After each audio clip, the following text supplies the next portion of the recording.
This is the After Party, live with Kim McAllister. Pick a couch, grab a drink, and settle into the conversation.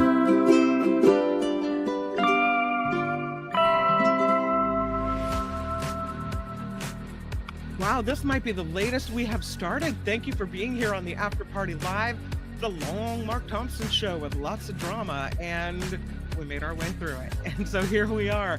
There's a lot going on in the chat today, but as I mentioned, I think that when shows get bigger like that, now 100,000 subscribers, you're going to start seeing more people pop in, saying more stuff, and we're just going to have to, be quicker on the uptake to get rid of that, because I still want to make it a nice place for people to be.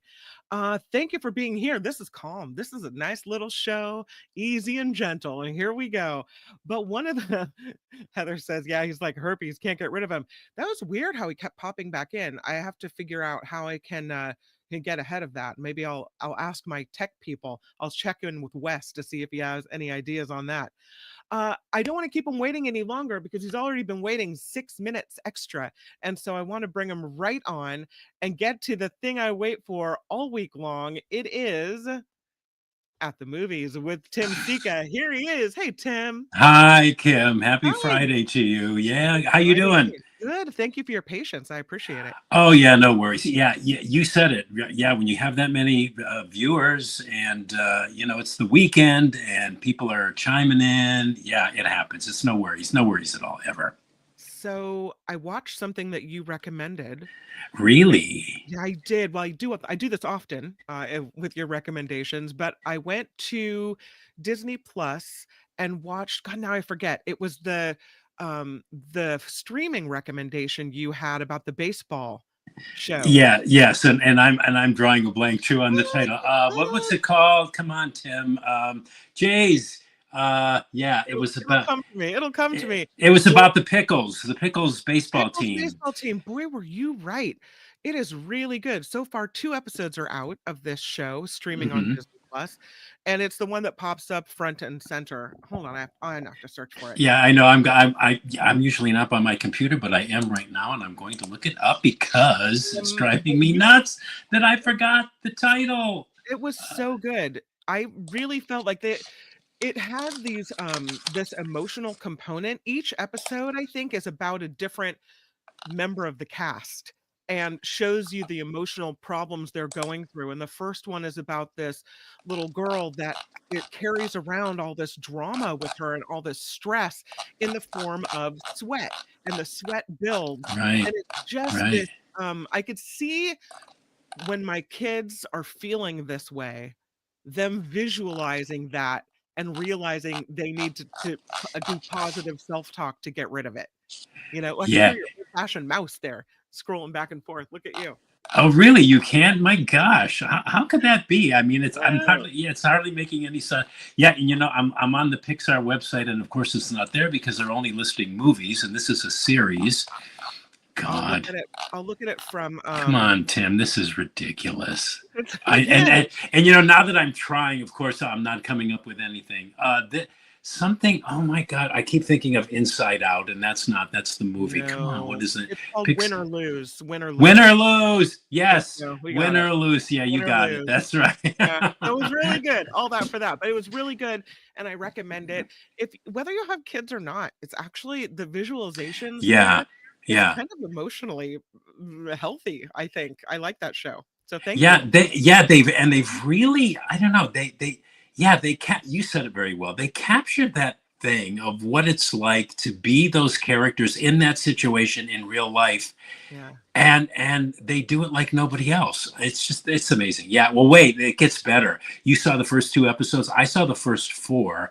Okay. And it gets even more out there in a really, really good way as the series progresses. But I'm glad you liked it. It's always nice when somebody likes what I recommend. Yeah. Jacob and I watched it yesterday, and he actually watched it twice, the first 2 episodes twice, because I wanted to see it, and he had seen it without me. So it was a really good one. Thank you for that recommendation. The first recommendation you have for this week is The Monkey.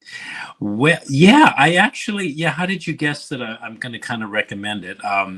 Yes, the monkey. Yes, the monkey. The monkey of the title is a toy monkey. You know what monkey I'm talking about, right, Kim? Usually, you know that wind-up toy. It's like Yeah. a monkey figurine that bangs two symbols together, Yeah. right? Yeah.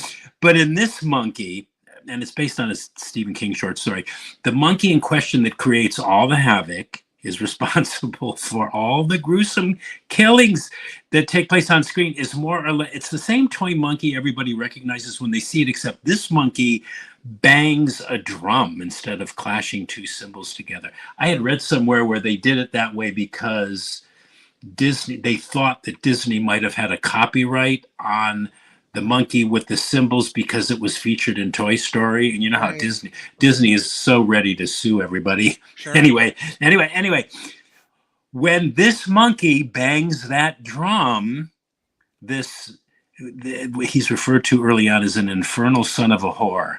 This monkey, you don't want to be within earshot of this monkey when he bangs his drum. Let's just put it that way. So yeah, this is a horror comedy. It's very tongue-in-cheek horror comedy about these two twin brothers played as boys by Christian Convery and as adults by Theo James, whose lives are kind of thrown out of whack or impacted or whatever by this cursed toy monkey that causes these totally random and totally horrific deaths. And the monkey's basically invulnerable. No matter what they do, they can't kill this thing. They can't dispose of it. It just keeps on going. It's like the Grim Reaper version of the Energizer Bunny. This monkey. Anyway, and weirdly enough, I liked this film. I shouldn't have liked this film. It was really kind of sick, but I liked how it imposed this comically sick sensibility upon what I understand was originally a very serious treatment. It was meant to be a very serious movie, but the director, Osgood Perkins, who's the son of actor Anthony Perkins, he said, no, this is too serious. We have to make it funny or people are just going to be like, puking in their seats when they're watching this movie, and made it funny. He did. And that's what I liked about the film. Even though you go, Jesus, why am I laughing at all these like bat expletive crazy killings? Somehow the imposition of a comically sick sensibility over all this violent and gruesome stuff makes all this disgusting stuff seem it's fun and entertaining. I'm going, God help me.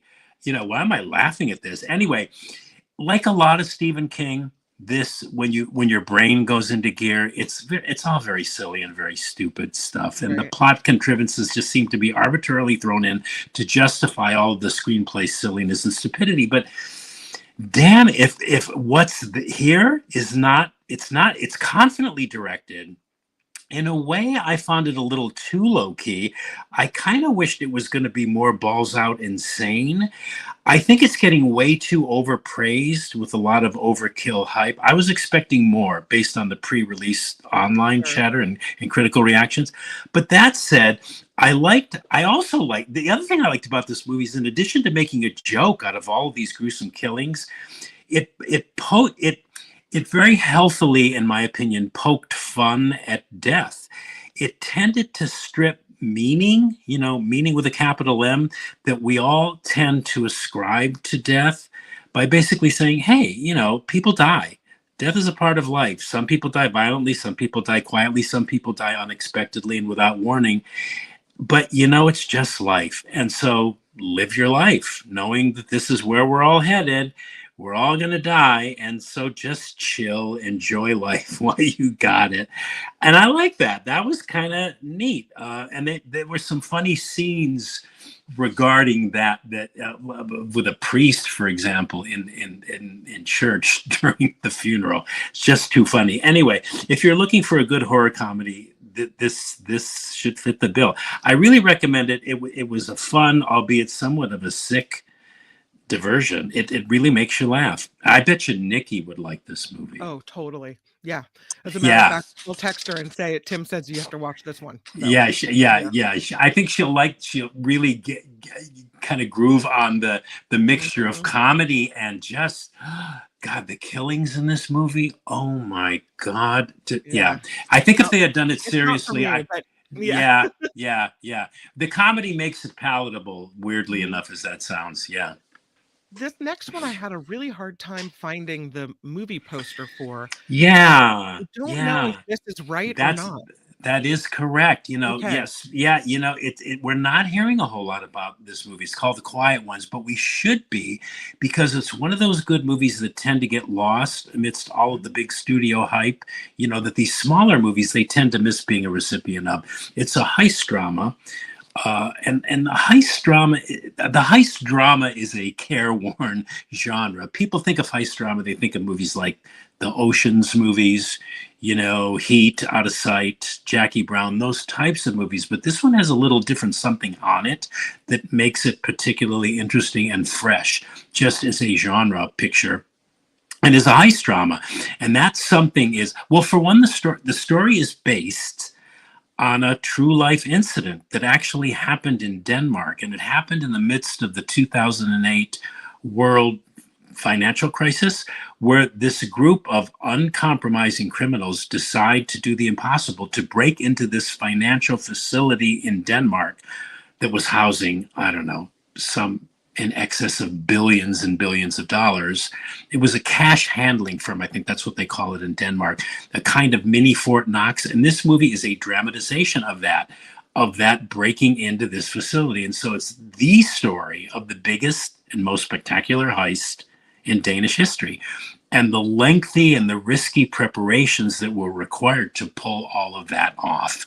Takes money to And, make money, Tim. oh man, and what was also notable about the film and its style is that the filmmakers have managed to also throw in some thematic risks. I always like it when, in addition to being entertained, you get some stuff to think about. But in addition to the rattling good tale that this movie is, there's a good deal of stuff kicking around thematically in the film, along with the adrenaline-fueled sensibility that the script and the director's handling of it have been brought to bear upon the whole affair. And for example, the reasons why these guys are embarking upon this insanity, they differ. Some, of course, are doing it for the money, but the main character of this piece is doing it just for the sake of doing it. And this is all documented. This all happened. He didn't really have to do it, but he wanted to do it to see if it were possible to pull off. Insanity, considering all of the risks involved. So the film explores that, the men's motivations. Each of the characters appear to be after something that the heist will bring them. And the film also explores the fine line between the criminal and the law abider, and how that sometimes bleeds into the other.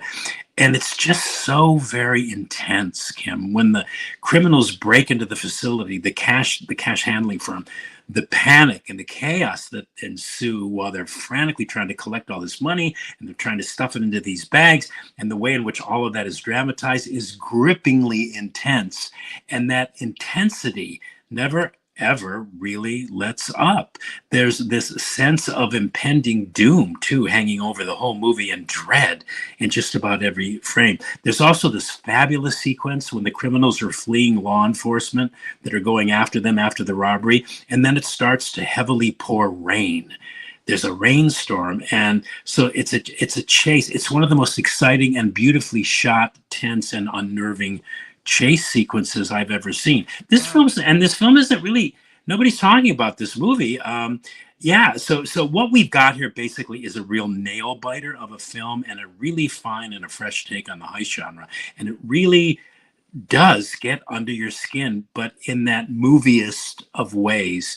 It's substantial in terms of content, and it's entertaining in the way you want to be entertained when you're going to see a movie. So check it out, folks. It's called The Quiet Ones.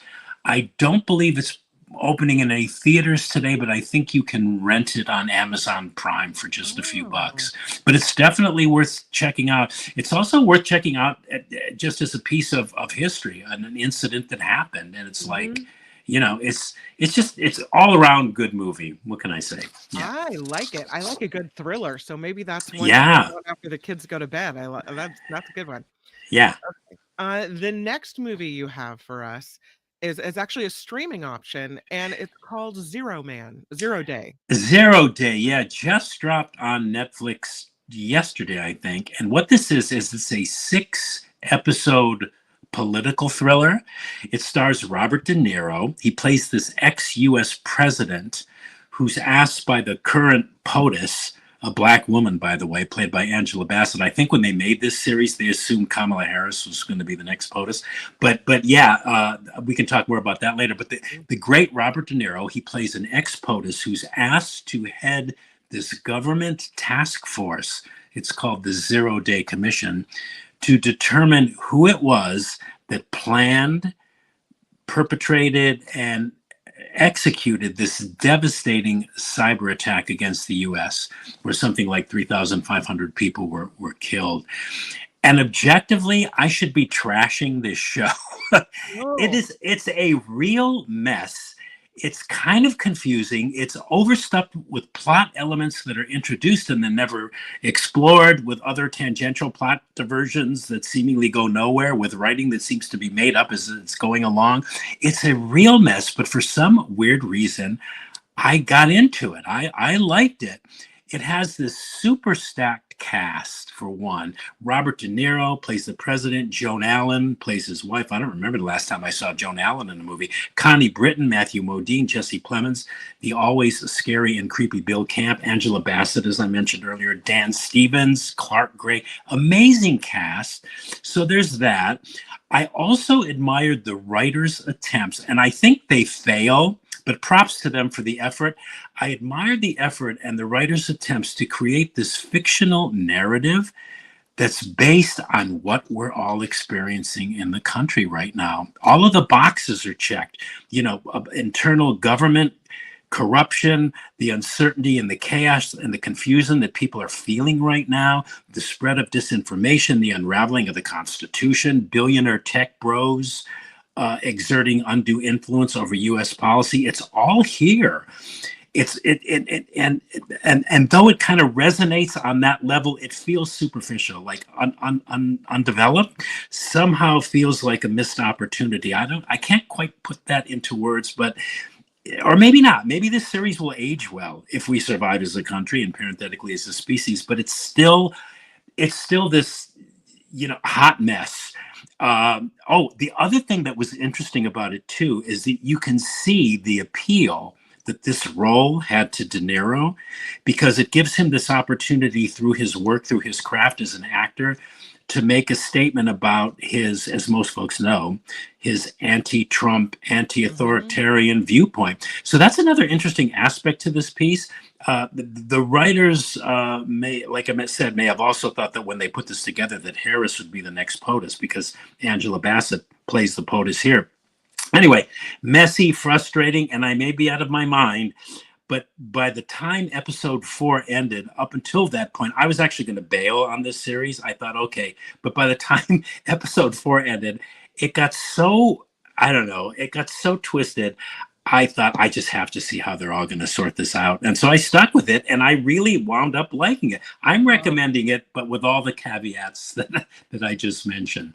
The cast alone, it's worth seeing for the cast alone. These are actors who just knock it out of the park. They seem to be making sense out of all of it. So, I saw Robert De Niro on, who is he talking to? Some talk show, maybe Kimmel, one of the, the late night shows. And I think he was promoting this. You know who it was? It was Stephen Colbert. And he was talking to Colbert, and Colbert asked him a question about who are his heroes. Mm-hmm. And De Niro, says, "Oh, Nelson Mandela," and then he says, "And the police officers with the Capitol Police Department that stood up and protected everyone on the January 6th situation." And he goes on to name the officers just off the top of his head. And Colbert says, "Yep, yeah," and he agrees with them. And then they pause, and it's almost as if it was a pause that they had pre-planned, because it was so perfect, where they just were looking at each other, nodding, not saying anything.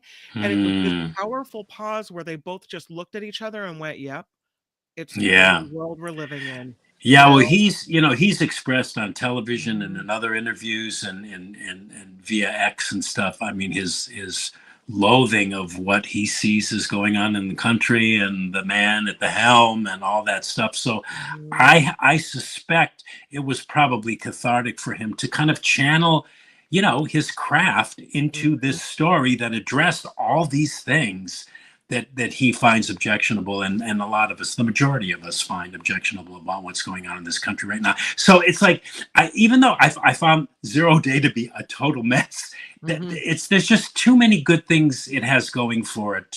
I think critically, yeah, I mean, I have a lot of reservations, but yeah, I recommend it.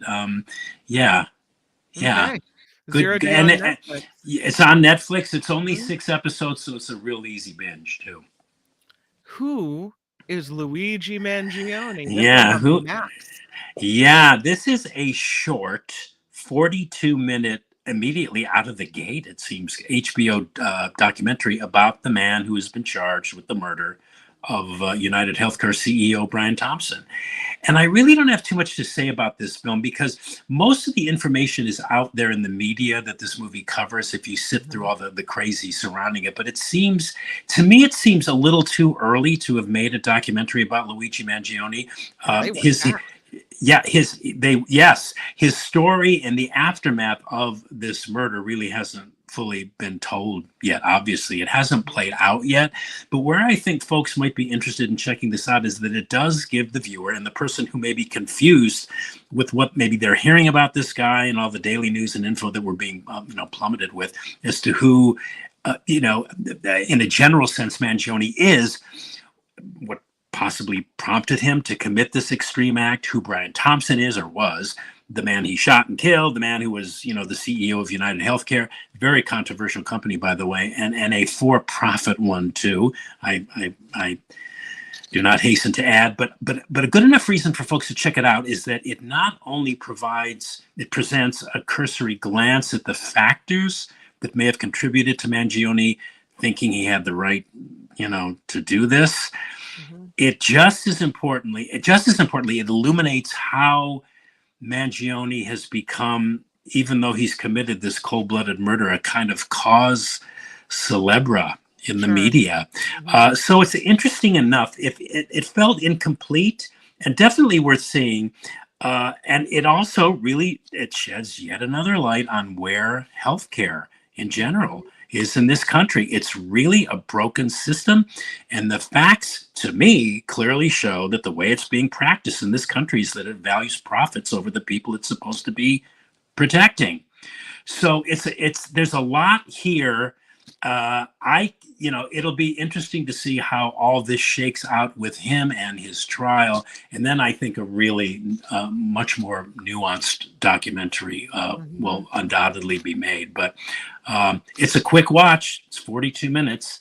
And, it's a nice assemblage of all the facts that we know now that are surrounding this whole controversy. And yeah, it's interesting and worth seeing.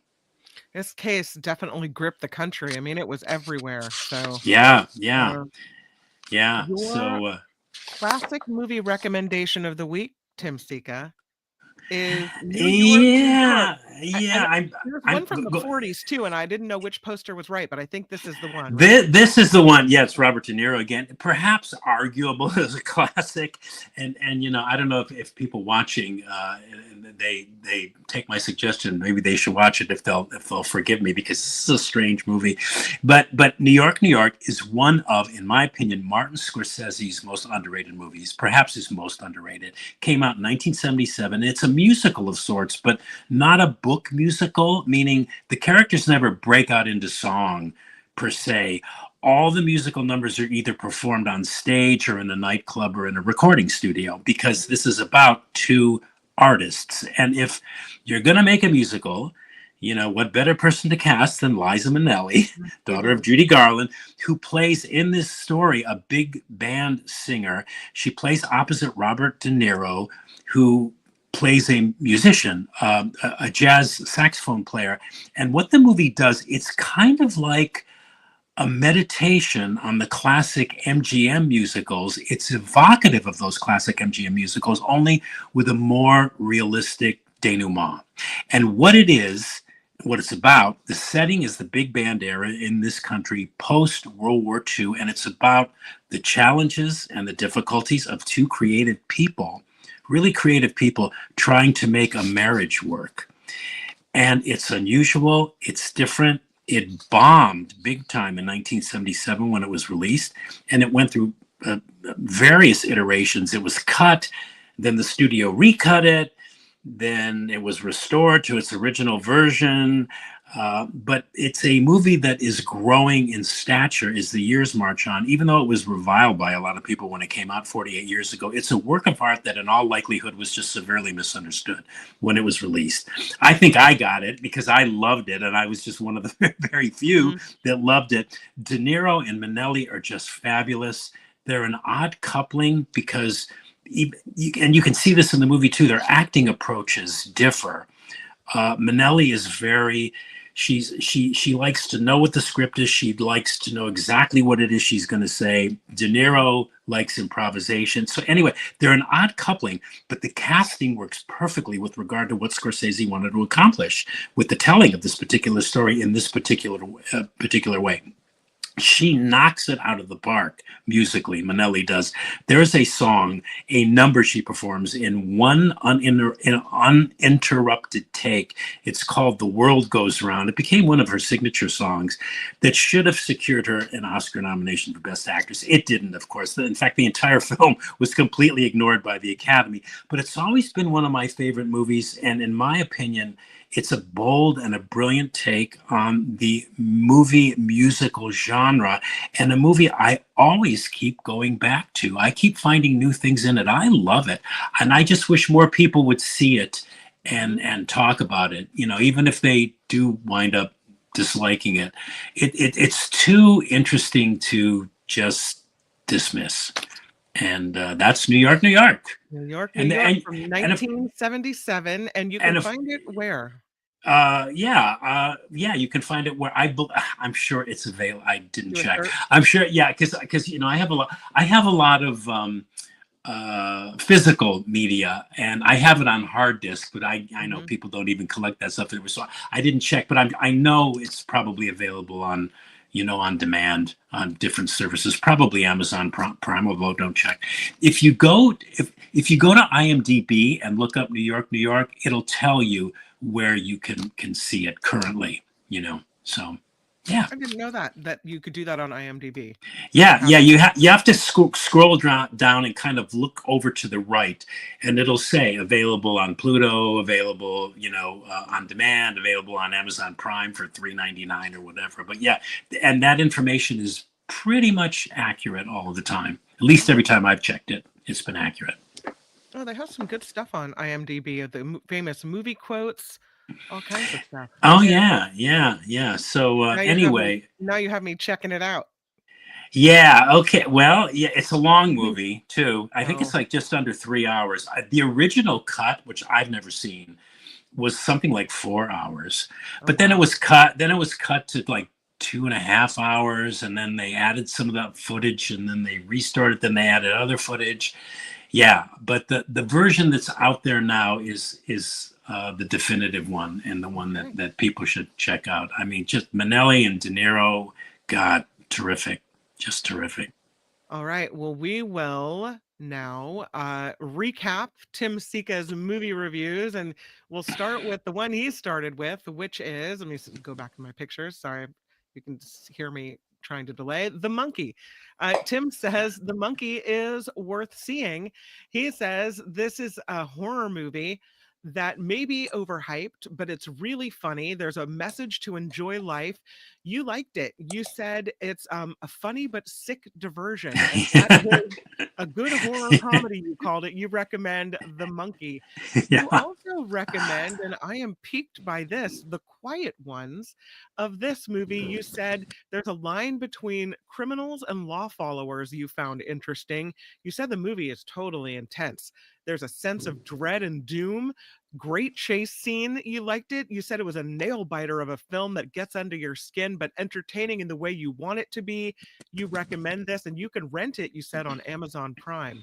Yes. As for streaming options for 0 Day, Tim says this is a political thriller that's 6 episodes in length, and it's kind of a mess with all kinds of plot issues, but it has this super cast that really pulls you in. You wound up liking Zero Day, even though at one point you were like, do I want to continue? But you did, and you were glad for it.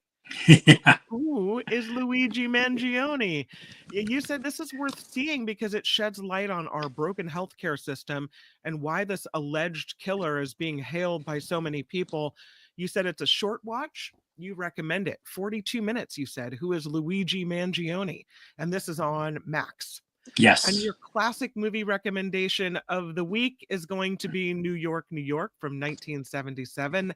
And of this one, you said it's one of your favorite. It's a bold and brilliant take on musicals, and it's too interesting to dismiss. And there you have it.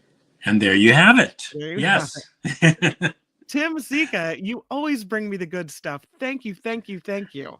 Thanks, Kim. I'll talk to you next week. Looking forward to it.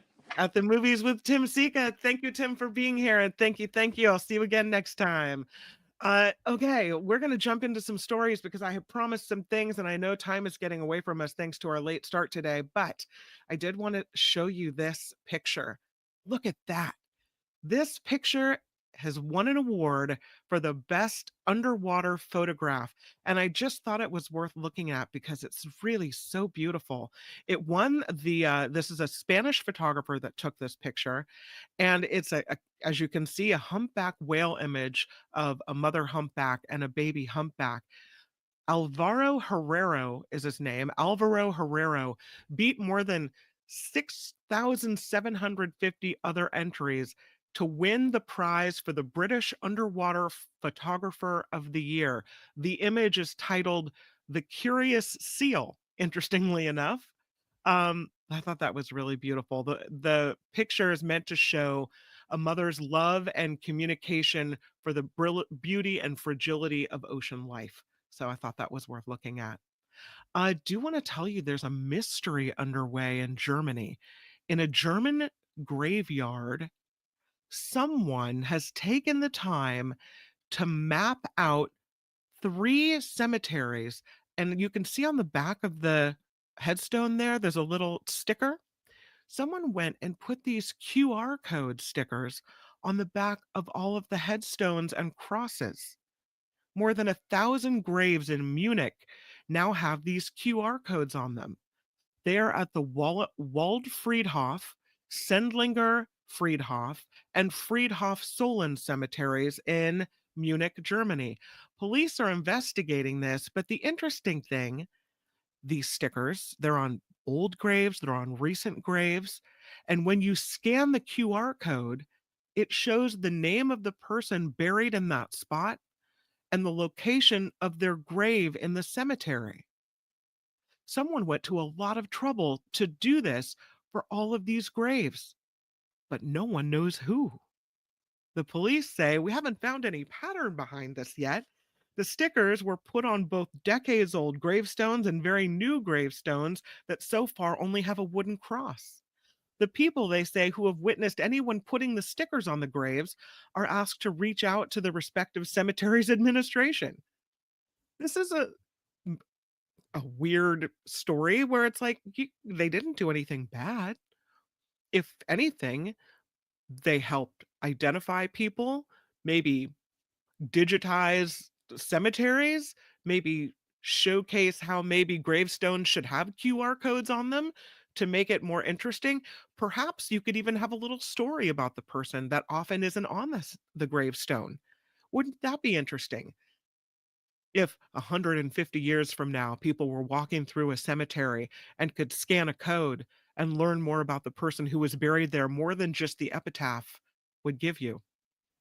I thought that was an interesting story.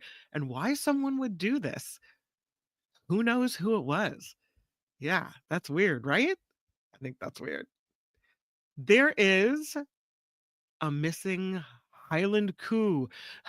This is a cow. Someone bought this cow for their son as a Christmas present.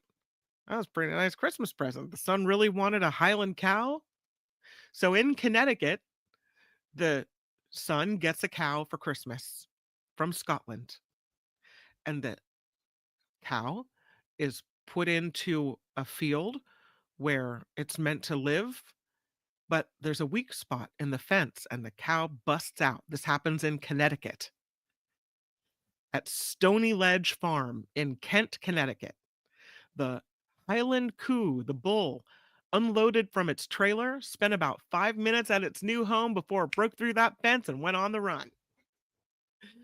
She said it was actually bought as my oldest son's Christmas present because he wanted a Highland. So now this Christmas present's been running around for weeks and weeks and weeks. They say it's horrifying knowing one of our animals is out there. Even though we only had him for 5 minutes, he's still our animal. He was meant to be here. And to, I guess they have other Highlands to breed our cows. They say this is not how we intended this to go.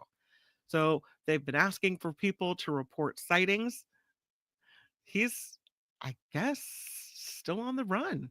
They say this is a docile breed of cow. I have another picture. There he is on in the snowy Connecticut roads on the run. I don't know if the cow has a name or not. We call him the Highland Coo, and he's an interesting sight in Connecticut. Check this out. Sometimes you find yourself doing laundry. Maybe you're not looking in the washer as you reach in and grab things to toss in the dryer. You just kind of reach in and pull stuff out. That would be a mistake in this case. There's a venomous snake in the washer. Yikes. This deadly snake was found in a washing machine in, yes, Australia. They had to call out the snake catcher. This is the world's second most venomous snake. The Hudson snake catchers posted a video to Facebook showing what the snake catcher discovered when he went to this family's home in Maudsland. Hi, Maudsland, a suburb of the Gold Coast in Queensland. This is a young eastern brown snake, the second most venomous snake in the world, that was inside the family's washing machine. They captured it. They relocated this snake without any injuries to anyone. Always look in your washing machine as you're reaching in. This is what I take away from this story. And if you work in a grocery store, perhaps you'll want to maybe keep a close eye on the produce that you're unloading as well. This story is about a snake that was found in a load of bananas that came to this New Hampshire grocery store. The shipment of bananas was concealing this unwanted hitchhiker in the form of a venomous snake. It was found at the Manchester Market Basket store. There was a small snake in this banana shipment. It was an ornate cat-eyed snake, and it's a venomous species native to Ecuador. 2-foot long snake turned over to the care of rainforest reptile shows. In New Hampshire, any venomous snake is illegal to possess. The only one you can possess is called the hog-nosed snake. I'm not sure why you can have that one, but no other one. But the the animal folks conservation officer said we've had a few calls about pet surrenders of ball pythons and stuff like that, but never a venomous snake. That was a first for them. See, in Australia, they're really good at that. Venomous snake, second most venomous snake in the world, no problem. Snake catcher from any random company will go out and deal with it. In New Hampshire, they're like, oh, I don't know, this is a first for us. We don't know. Yeah. The snake is venomous, but according to folks at the Rainforest Reptile Show, it's not especially dangerous to humans. They say these snakes are really adapted to eating things like lizards and amphibians. They've got it in their custody now, so bananas are safe to purchase, apparently, is the way that's going to work out. Uh, I thought this was an interesting story. This is about reflective clothing. And I know you guys probably need to check out on your Friday afternoon, but I'll just do a couple more.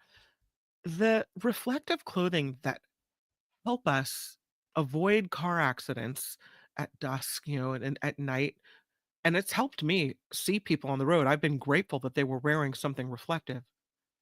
But apparently, autonomous vehicles, reflective clothing might be what they call it, a blind spot for reflective items.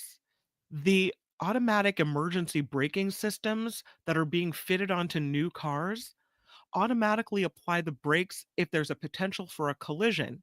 And they're good at usually detecting those things. But there's a study that's been done indicating those braking systems have this blind spot for reflective items.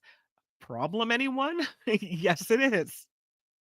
A study done by the Highway Safety, the U.S. based Insurance Institute for Highway Safety says yes, these braking systems have a blind spot for reflective items. So they did these trials involving a crash test dummy and 3 cars that were only going about 25 miles per hour. They used a Honda CRV, a Mazda CX-5, and a Subaru Forester. The Honda and the Mazda hit the dummy while it was wearing reflective strips. The Honda failed to slow down when a high visibility jacket was put on a mannequin. The Subaru slowed down in all tests except when the dummy wore reflective strips in very low light. So, this suggests that car manufacturers need to tweak those pedestrian automatic emergency braking systems to make sure that reflective gear isn't causing a problem. We need to make sure that's not an issue. I wanted to get to this story before it becomes too old to do. And since it's Friday, we'll talk about Florida. This truck overturned on a Florida highway spilled 44,000 pounds of beer. Yeah, was going around a curve and dumped the beer on the roadway. Hundreds of cans of beer you can see here smashed and rolling around on the freeway. This was on Highway 75 in Ruskin. Hundreds of cans of beer included Budweiser and Busch Light. It was a party on the roadway. Now, it looks like the truck was pretty mangled up there. Investigators said the driver lost control going around a curve, causing the semi truck to leave the road and end up on its side in the median. They had to clear out 44,000 pounds of beer from the road, and that took a while. But the pictures are pretty amazing. And lastly, this guy has the biggest collection of bricks in the world. He's from Oklahoma. He's a great grandfather. His name is Clem Reikemeyer. He's now 87 years old. And his family, while he was out of the country, counted each brick he has amassed in his brick collection in order to get that number to the Guinness World Record people and surprise him with the official certificate for the world's largest collection of bricks. Clem said, I got back in town and it was a big surprise. I'm very happy to have this certificate. He's been working to collect these bricks for 40 years. 40 years collecting this. He says he's got a Roman brick from AD 100. Most of his bricks date from the last 100 years or so. He said the break tide for making the bricks was about 1870 to 1910. A special kind of brick like this has a certain clay that withstands heat. And he said everybody needs a fireplace. Some of his most valuable bricks are those with misspellings. One says Tulsa with a backward S. He says Oklahoma has a history for the most misspelled bricks. Not sure why on that. One of his favorites is a sidewalk brick made at a Washington facility located where the Pentagon now stands. He said there might be some of these bricks under the Pentagon, but he said he thinks it's one of a kind. And the bricks interest him because of the history that they hold, which is interesting to me that you would look at a brick and see history, but it's true. He says, what appealed to me about bricks is they have names and you can trace them back historically to places. And that, he said, always intrigued me. It's unusual, but I like it. And so there it is, his brick collection of 8,882 different bricks located in Oklahoma. He has got a great facility to house all those bricks. Look at his fancy chandeliers and his giant brick barn. Love it. All right. Let's go to the chat, see what you guys are talking about. Maud with a $25 contribution to the after party. Huge thank you, Maud. She said, let's fight. Okay, kidding. Love you, Kim. Love you right back, Maud. I really wasn't sure whether someone tried to, such weird things were happening on Mark's show in the chat with people being able to reconstitute themselves after being blocked that I was worried that someone tried to impersonate you, and that will not stand. But maybe no impersonating was happening, and that's cool. Thank you, Maud, for the $25 and for the $100 to Mark Show as well. Really super generous, and we love having you aboard. Thank you. Thank you, thank you. Thank you to Wes for $5. He contributed via PayPal earlier during Mark's show. He contributed to this show as well. And he found the PayPal link, which is located in the show description every day. And Wes helped me put a live link in the About tab here on YouTube under the After Party Live. So thanks to Wes for that contribution, as well as Maud. And it is a crowdfunded show, so those contributions are extremely appreciated. Luis says, Maud, you are awesome. Luis would be correct. Gordon says, Maud, I love you. We all love Maud. Thank you. Who's going to inherit all those bricks? Asked Liz. Yeah, one of those things where it's like, oh God, you got to clean out that barn. I bet they preserve it and turn it into some type of brick museum, maybe, and name it after their father someday. I don't know. Either that or it's going to be a lot of work to get rid of 8,880 some odd bricks. Maud is on fire today, says Sandy. Yes, she is. Maud says, I love you, Gordon. Ah, nice. I love when we all connect and get along. Isn't that nice? All right, everybody. I hope you have a really, really good weekend. And I'll see you back here on Monday. There's some good things going on Monday. Of course, Gary Dietrich will be on the Mark Thompson show. And Jessica Denson, I hope I'm getting her name right, will also be on the Mark Thompson show. So please come back to YouTube on Monday and check it out. And thank you for being here today. Go forth and make it a great weekend. And bye-bye. The After Party Live would like to thank the following contributors and viewers like you.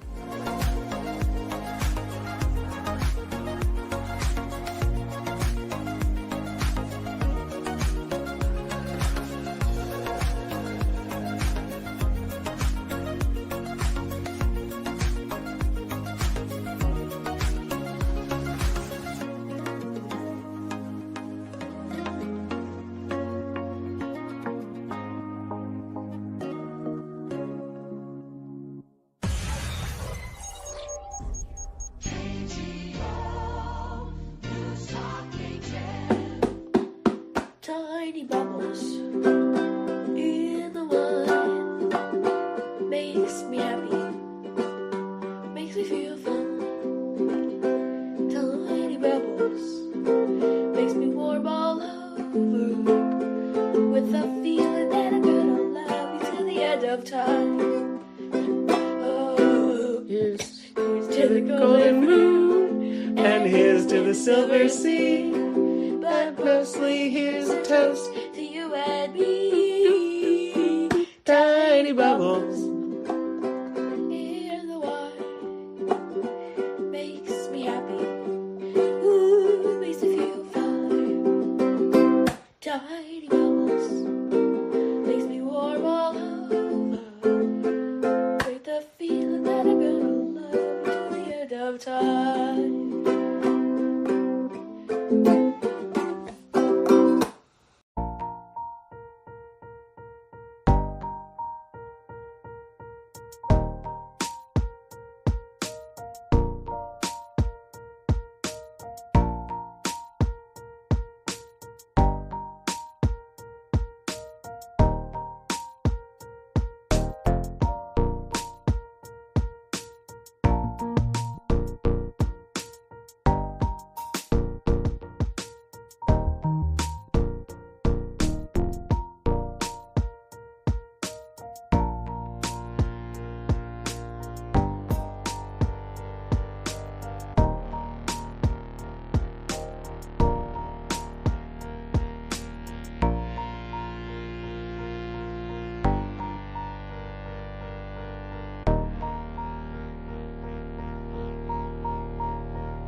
Uh-oh, I forgot to clip the loop.